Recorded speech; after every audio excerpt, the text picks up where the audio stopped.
Bienvenidos amigos a esta sección Brújula Interior en el Innovatorium, el espacio para pensar fuera de la caja. Hoy, como es usual, tenemos a Marta Elena García, mi gran amiga.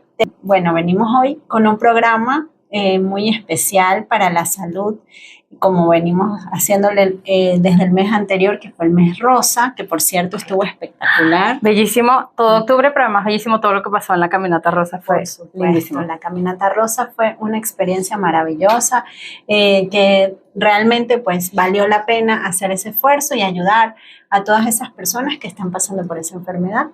Y este mes de noviembre vamos a trabajar un poco los temas que tienen que ver con la salud masculina. Exacto, porque octubre fue rosa y noviembre es azul. Azul. Ahora, no sé quién escogió los colores, para mí los colores no tienen género, pero Exacto. sí, octubre es rosa y es un mes que nos da la excusa, entre comillas, la posibilidad para informarnos y evaluar la salud de las mujeres y saber qué cosas podemos hacer para cuidarnos más. El noviembre azul propone lo mismo para el caso de los hombres y bueno, estamos aquí para conversar de eso también. Bueno, la intención es que podamos compartir muchas cosas de las que no se habla normalmente, como lo es la salud masculina. Sin embargo, el día de hoy vamos a empezar con un programa orientado en el marco de la prevención de la diabetes. Correcto.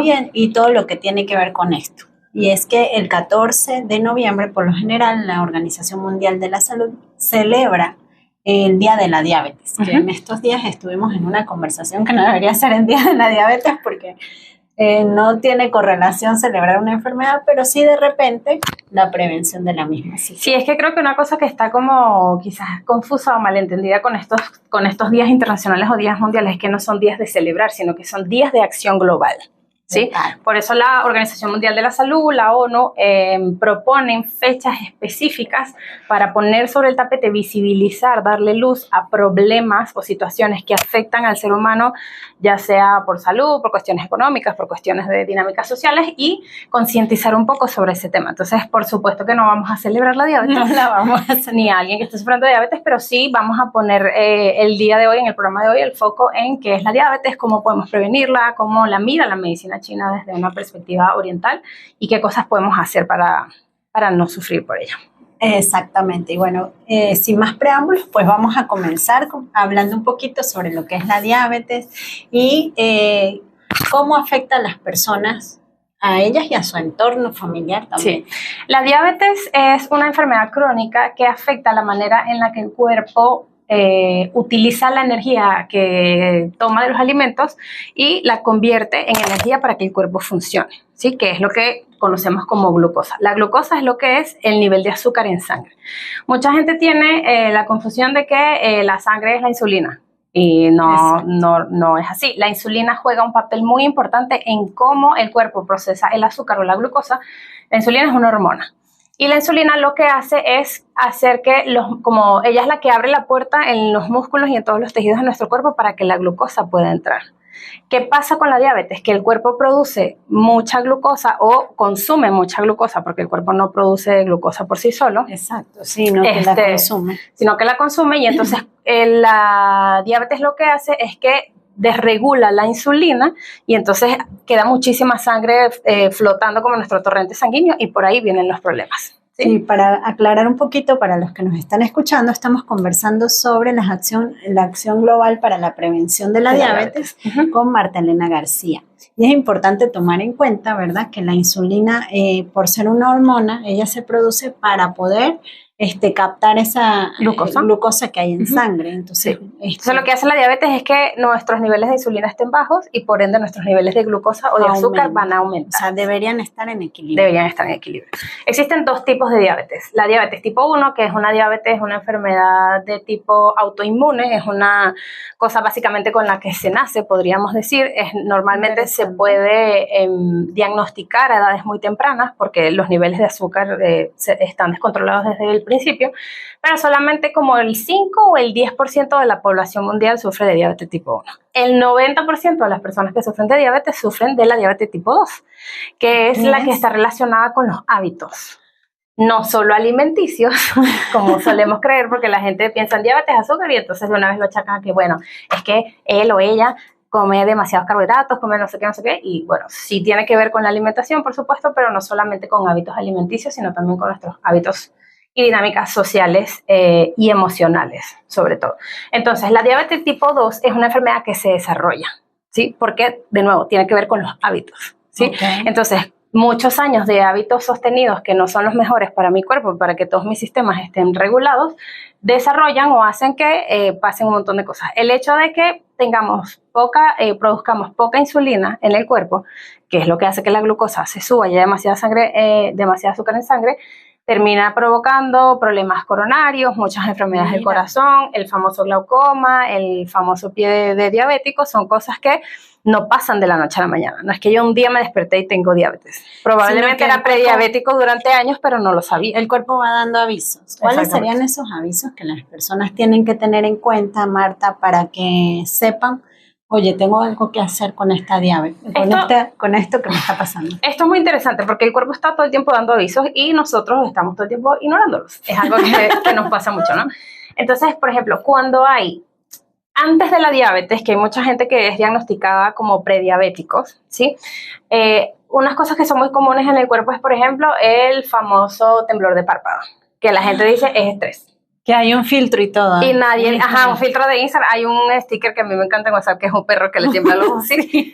La gente ha normalizado muchísimo el temblor del párpado y el temblor del párpado es un signo muy evidente de que hay picos de glucosa. ¡Wow! ¿Sí? Los picos de glucosa no es solamente que la glucosa se me sube, sino que después de que la glucosa se me sube, la glucosa tiene que bajar de golpe. Entonces, cuando hablamos de picos de glucosa, estamos hablando de cosas que tienen que ver con la hiperglicemia, que es mucho azúcar en sangre, pero también con la hipoglicemia, que es poca azúcar en sangre, que es lo que pasa entonces cuando producimos insulina además en el cuerpo. Okay. Entonces, el temblor de párpado es uno, el tener como la mente nublosa, problemas como para enfocarnos, el cansancio crónico, la fatiga crónica, el tener problemas para dormir.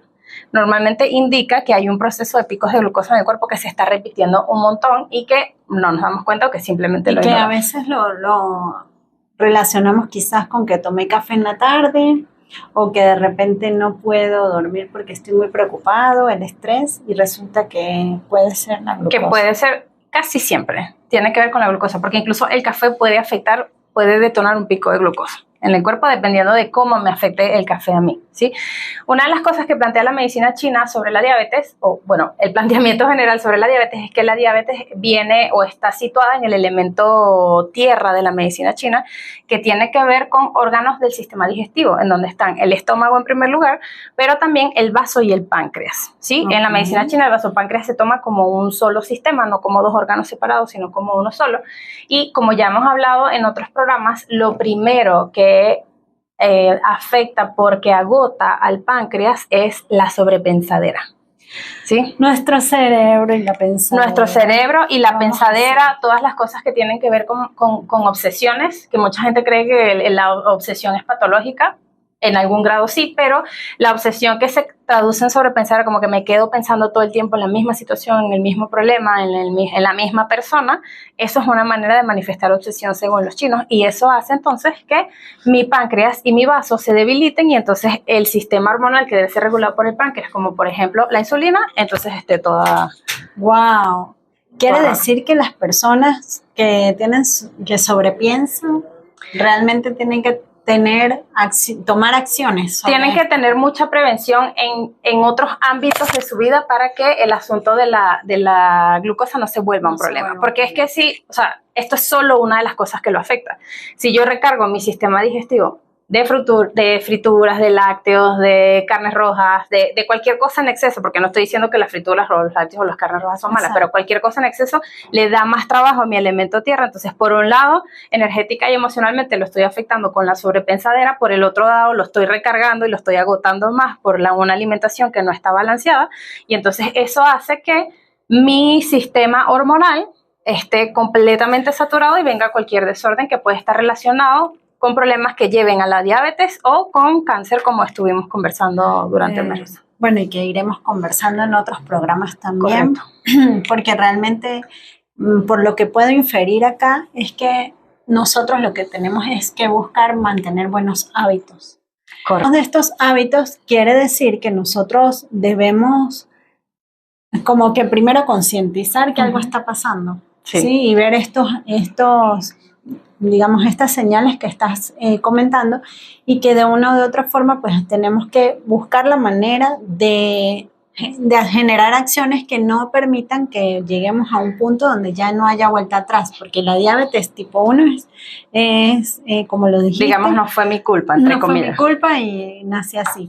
Pero la tipo 2 se puede revertir. La tipo 2 se puede entrar en remisión, sí, con hábitos también, con medicamentos, con tratamiento, o sea, nunca va a ser mi intención decir que la medicina china va a suplementar lo que la medicina alopática puede hacer por condiciones como la diabetes u otras cosas, pero sí puede complementar de una manera bastante eficiente hasta el punto de hacer que no necesites una medicación para vivir o no depender de la insulina, por ejemplo, que es algo que le pasa a la gente que tiene cuadros de diabetes muy agudos. Y no solamente depender de la insulina, sino si estamos en Venezuela, si se consigue. Y si la insulina es carísima en todos lados. Y si la consigues, pues tener cómo sustentar ese gasto.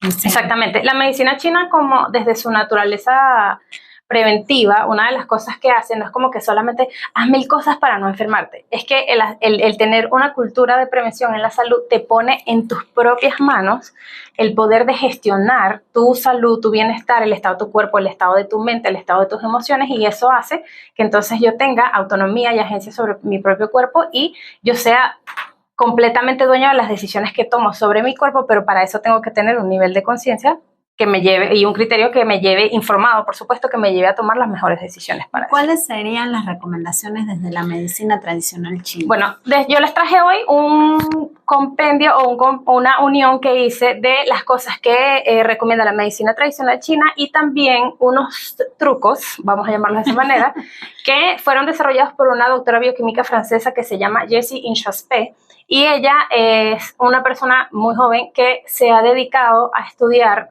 qué es lo que sucede con los picos de glucosa en el cuerpo. Ella empieza su investigación porque ella durante su adolescencia fue una persona con tendencias depresivas, entre comillas, iba al médico, iba al psiquiatra, iba al internista, iba al endocrinólogo a todos lados y todo el mundo le decía, sí, son problemas de depresión, esto es un problema psiquiátrico, pero ella decía, pero es que yo me siento súper cansada, pero es que estoy agotada, pero es que mi cerebro no funciona bien, es que no pienso, o sea, me cuesta conectar mis pensamientos, me cuesta como ordenar frases. Gaslighting médico. Ajá, sí, tú sabes lo que eso es. Entonces ella decidió, en un momento como hiciste tú, dijo como no, ya a mí me están diciendo que todo esto es irreal o que todo esto es simplemente depresión y que con una pastilla se me va a quitar. Entonces ella decidió estudiar bioquímica y ser doctora en bioquímica para estudiar qué onda con los picos de glucosa, porque una de las cosas que le aparecía todo el tiempo era que la glucosa en un examen le salía muy alta, en otro examen le salía muy baja y ella decía, aquí hay algo y decidió estudiar. Una de las cosas que ella dice es que los médicos tradicionales o los médicos alopáticos hasta este momento de la historia de la medicina convencional, solían siempre hacer exámenes de, por ejemplo, medir la glucosa y la insulina postprandial. Porque después de que tú tienes un estímulo en el cuerpo es que voy a saber si algo pasa o no. ¿Aumenta o disminuye? Los exámenes de insulina y glucosa o glicemia basales se empezaron a hacer hace poco. ¿Sí?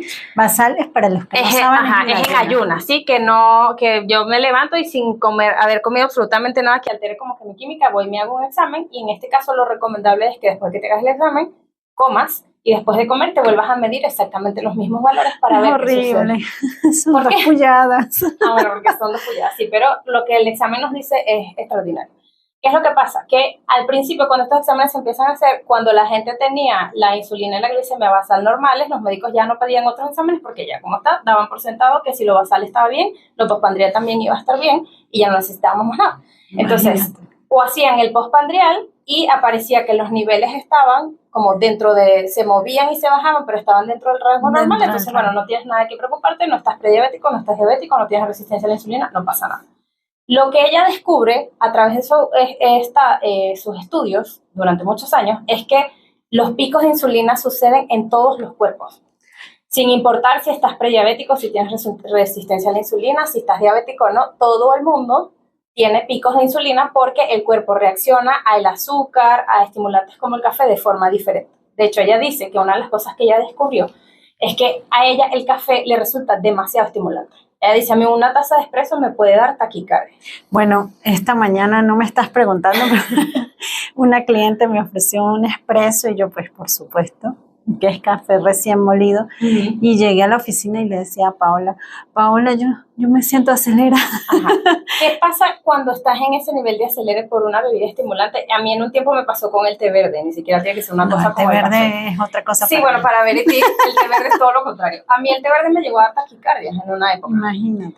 Entonces, ¿qué pasa con estas bebidas que a cada cuerpo le caen distinto? El café, en tu caso, esta mañana que tú te sentías así, detonó una respuesta ante el estrés en tu cuerpo, que hizo que el cortisol se elevara, y como el cortisol se eleva, la insulina se genera además para tratar de compensar eso, y como hay demasiada insulina en tu cuerpo, vas a tener un pico de hipoglicemia. Que te va a temblar el párpado y tú vas a decir, ay, me está temblando el párpado por el café de esta mañana porque anoche no dormí, pero es la glicemia diciendo, estoy como pelotica de ping-pong, subiendo y bajando. Imagínate, no me imaginé que era eso, pero realmente estoy como analizando mi cuerpo. Bueno, de eso se trata, ¿no? Entonces, hoy les traje algunos tips que podemos utilizar o que podemos aplicar dentro de nuestra propia vida. No son nada caro, no son nada ostentoso, no es nada que me va a tomar que yo me pare a las 4 de la mañana, porque últimamente he escuchado a mucha gente decir cosas como que, no, pero es que entonces uno se tiene que parar a las 3 de la mañana para tomarse el agua tibia, para tomarse el vinagre, para tomarse la cúrcuma, para tomarse no sé qué, y realmente no es así. No necesariamente. Claro. ¿Qué es lo que pasa? Que como tenemos estados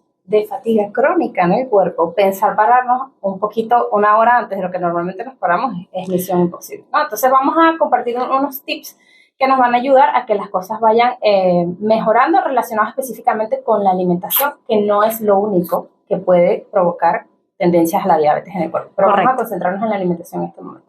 El primero de los tips que ella recomienda y el que en la medicina china también están recomendados es comenzar el día siempre con un desayuno salado, que esté centrado en las proteínas. Sí, quizás en nuestro país parece que es, bueno, sí lo tenemos, nosotros comemos arepitas con huevo y todo normal. No todo el mundo desayuna así. Hay mucha gente que, por ejemplo, dice, yo solo como frutas en la mañana porque es más saludable. Cereal. O cereal con leche.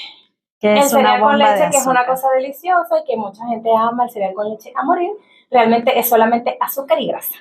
Entonces no es una comida balanceada. No. O sea, nada malo con el azúcar, nada malo con las grasas, pero si tú pasas toda la noche en ayunas, ¿verdad? Porque estás haciendo un ayuno más o menos de 10, 12 horas porque estás durmiendo durante la noche, te levantas y lo primero que te metes es una taza de cereal con leche, el pico de glucosa va a ser espectacular. Lo mismo que tomarse un café con el estómago vacío.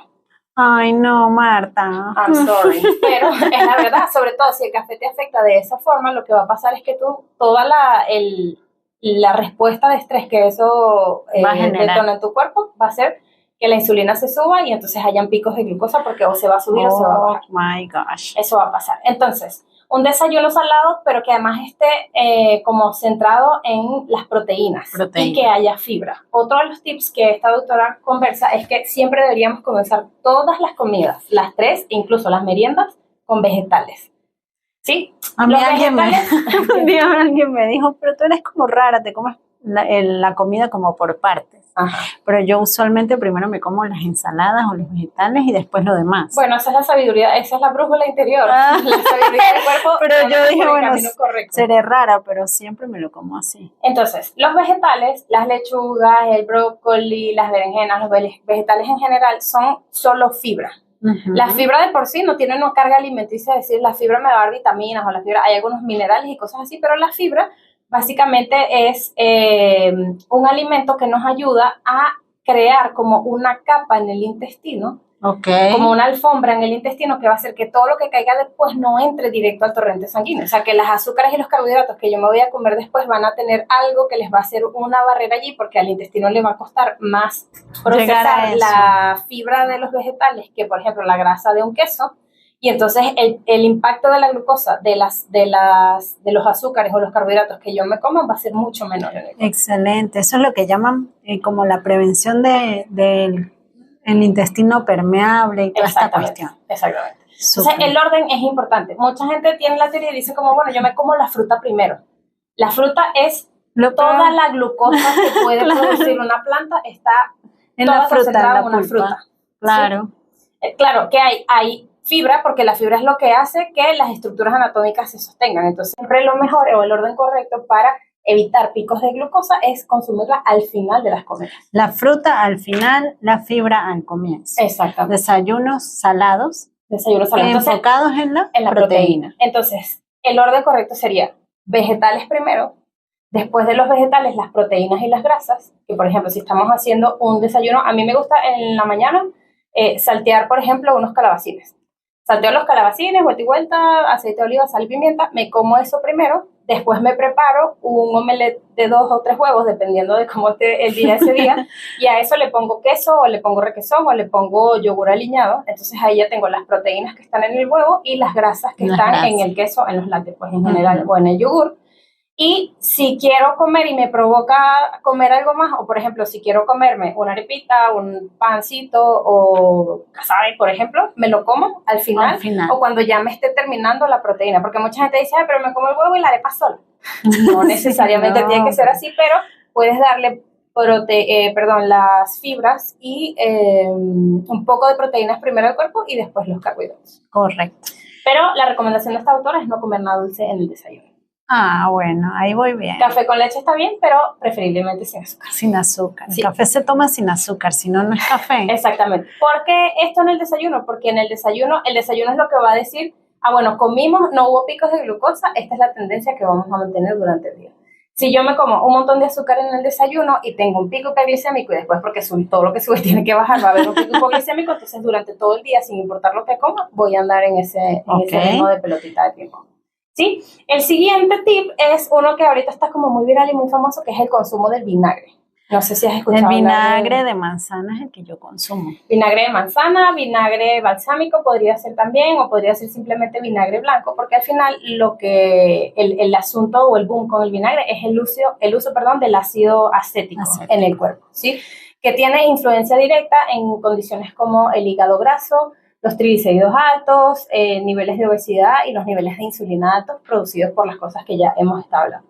Según estudios, consumir vinagre de manzana antes de las comidas, o por lo menos una vez al día, reduce por lo menos en un 30% los picos de glucosa. Así es, lo certifico, Y los estudios han estado hechos no solamente con vinagre de manzana, sino con vinagre en general. O sea que consumir vinagre blanco también podría ayudarnos a eso. Consumir carbohidratos bañados o aderezados con vinagre también hace que el impacto de la glucosa que traen esos carbohidratos sea mucho menor en nuestro cuerpo, ¿sí?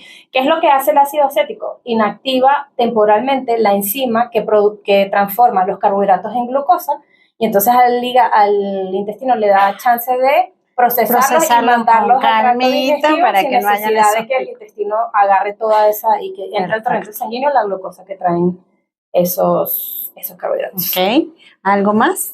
Sí, bueno, para cerrar, una de las cosas o las otras recomendaciones que hace esta autora es, por un lado, que la sobremesa que yo tanto amo y que creo que mucha gente también ama, no es lo más recomendable, sino que uno empiece a moverse lo más pronto que pueda. Sí, pero no es como que termino de comer y voy a bajar las escaleras y voy a trotar, sino que párate de una vez, lava los platos, barre la cocina, como 10 minutos, solo 10 minutos de orden va a hacer que eso pase, pero también descubrí hace poquito que en nuestras batatas, detrás de los gemelos, hay un músculo llamado el solio.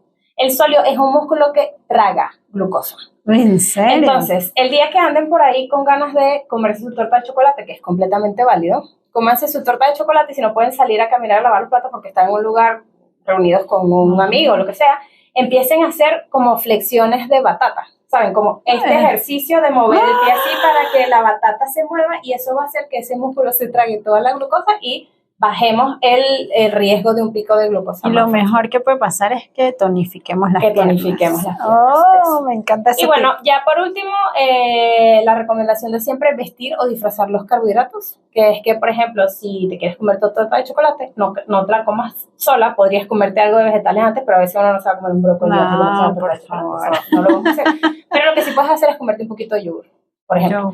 Entonces la proteína y las grasas del yogur van a hacer que tengas como esa capita en el intestino y luego te comes tu torta de chocolate, el pico de glucosa va a ser menos. Si antes de todo eso tomas una cucharita de vinagre de manzana, va a ser súper bien. Y ya esos son tips normalitos de cosas que totalmente tenemos al fáciles. alcance en la casa que podemos hacer para evitar los picos de glucosa que sostenidos en el tiempo se pueden convertir en condiciones como la diabetes tipo 2. Excelente, Marta. Como siempre, muy agradecida por esta información y estoy segura que a todos les va a encantar. Recuerden compartirla con todos aquellos que nos están viendo, escuchando y por supuesto, vamos a comentarles tus redes sociales para que Me pueden te conseguir contacten. en Instagram como @OneCurlyBuddha. Ahí estoy siempre posteando todas las cosas que ando haciendo siempre, pero también contenido como estos. De hecho, estoy pensando en convertir nuestros programas en unos posts de Instagram para que la gente los consiga por allí también.